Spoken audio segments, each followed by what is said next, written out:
श्री गणेश शारदा गुरुभ्यो नमः। अस्मद्गुरुचरणारविन्दाभ्यां नमः।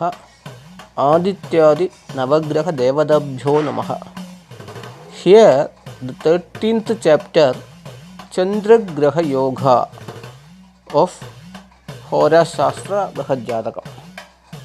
अधमसमवरिष्टान्यर्ककेन्द्रादिसंस्थे शशिनि विनयवित्तज्ञानधीनैपुणानि अहनि निशिच चन्द्रे स्वेधिमित्रांशकेवा सुरगुरुसितदृष्टे वित्तवान् स्यात् सुखी च।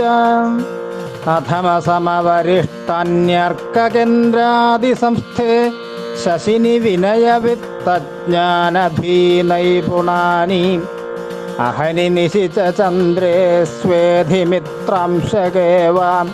सुरगुरुसितदृष्टे वित्तवान् स्यात् सुखी च। सौम्यै स्मरारिनिधनेष्वधियोग इन्दोः तस्मिन् च मूपसचिवक्षितिपालजन्म सम्पत्तिसौख्यविभवाहतशत्रवश्च दीर्घायुषो विगतरोगभयाश्च जाताः।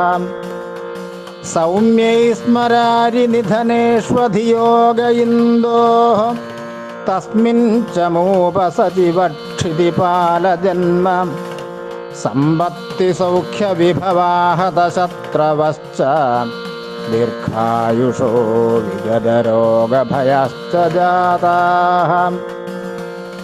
हित्वार्कं सुनभानभाधुरुधुरा स्वान्द्योभयस्तैर्ग्रहैः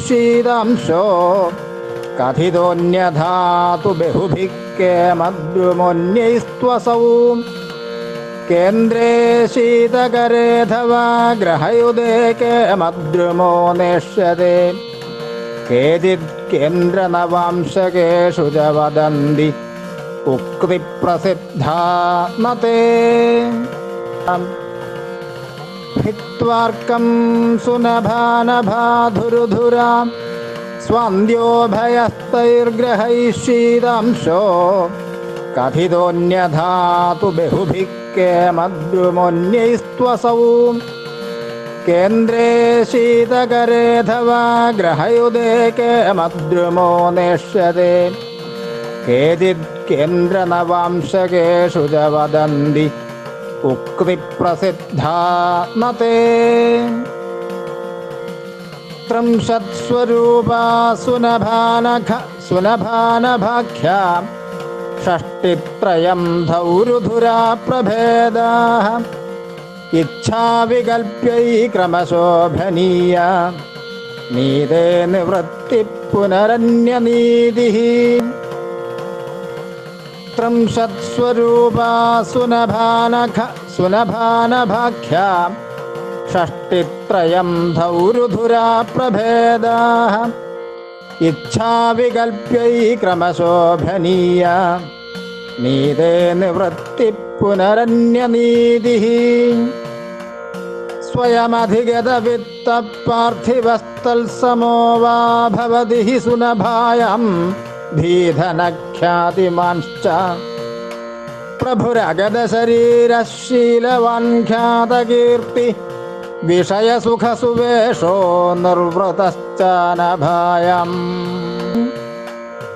स्वयमधिगतवित्तपार्थिवस्तल्समो वा भवति हि सुनभायां धीधनख्यातिमांश्च प्रभुरगदशरीरः शीलवान् ख्यातकीर्ति विषयसुखसुवेशो निर्वृतश्च नभायाम्। उत्पन्नभोगसुखभग्धनवाहनाढ्य त्यागन्विदो धुरुधुरा प्रभवः सुभृत्यां केमद्रुमे मलिनदुःखितनीचनिस्व प्रेष्यखलश्च नृपतेरपि वंशजातः।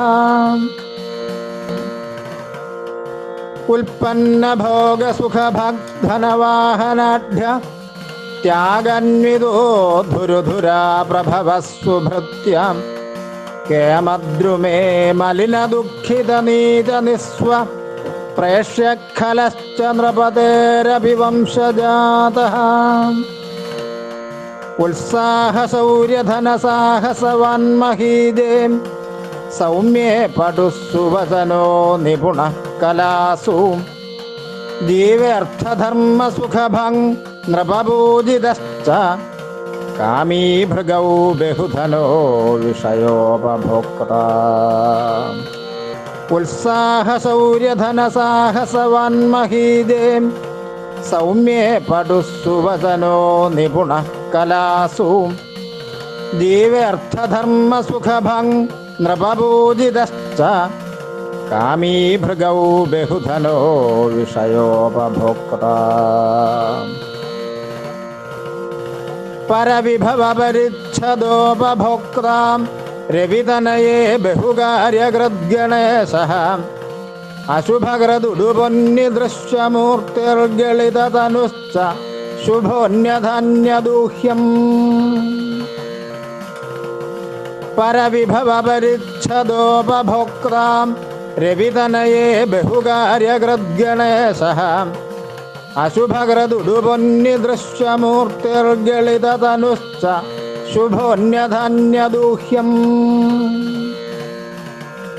ലഗ്നാദീവ വസുമാൻ ശശാങ്കാദ് സൗമ്യഗ്രഹൈരുപചയോപഗതൈः സമസ്തൈः ദ്വാഭ്യാം സമോൽപവസുമാശ്ച തദൂനതായാം അന്യേഷു സൽസ്വവിഫലേഷ്വിദമുൽക്കടേന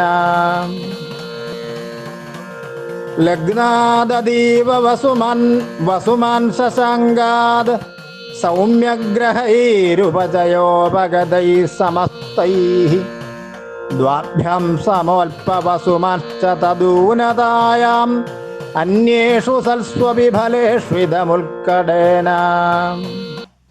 Here in the 13th chapter Chandragraha Yoga Prakaranam, Acharya given the combination of lunatic arrangements and the combination with the moon of other planets and its impact is well defined. Please see, share and subscribe. Yes for Shastra and study well. Thank you.